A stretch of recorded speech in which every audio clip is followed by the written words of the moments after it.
All right, I'm on the air. College Coffee Talk, Andy Lockwood. I'm just having, not coffee, having a little shake. Put on a few extra LBS recently, so yeah. Anyway, so College Coffee Talk is not about my body image issues, but it's about college-related questions. Questions about getting in, questions about paying for college, and everything in between. Today I want to talk a little bit about kind of a damaging story in a way, although you'll see why I don't really think so. And I want to tell you a little bit about a story that that unfolded yesterday. So I have a client who worked on his essay with one of our people who work for us, and I'll give you his background. And then when school started, turned in that paper, that essay, to his English teacher as part of their assignment. They're supposed to write college essays. So, just to skip to the spoiler alert, he got a 78 on it.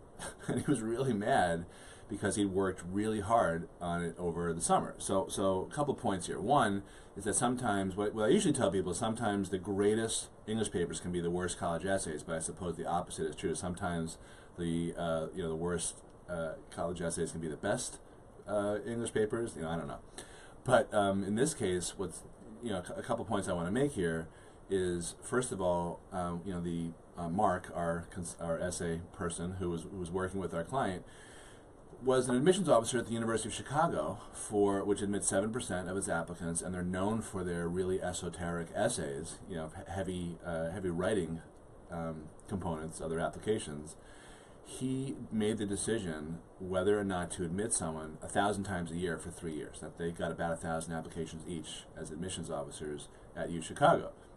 Each application has about 4 or 5 essays, so about 4,000 to 5,000 essays per year.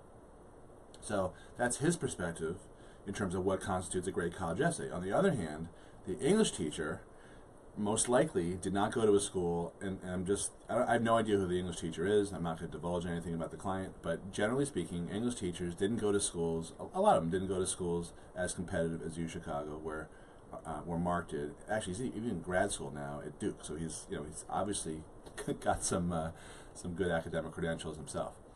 So the English teacher, who knows where they went to school.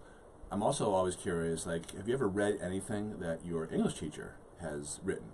Now, I help a lot with essays also, and if people want to see how I write, I have 3 books that I've written. They've been edited, of course, by other people, but that's my writing style. So my body of work is out there. Plus, if you're on my email list, you get all my emails.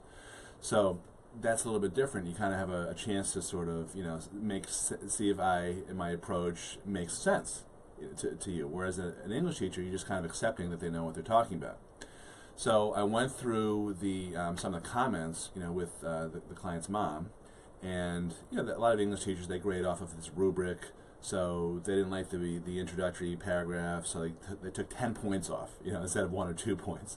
They didn't they thought that the essay didn't say enough about the client, so they took off 5 points instead of 1 or 2 points. So it was pretty harshly graded. But I still haven't actually seen the comments. But the point I wanted to make is you need to be careful about who you're taking advice from. And I have no problem with English teachers or anyone that you trust at your school looking over your essays, but you have to take every bit of advice you get, even from me or a Mark or any of the other admissions officers that work for us or anyone else that you speak to, with a grain of salt. You've got to use your own judgment. And when I went through the comments with my client's mom, Debbie, I didn't think that they were out of line.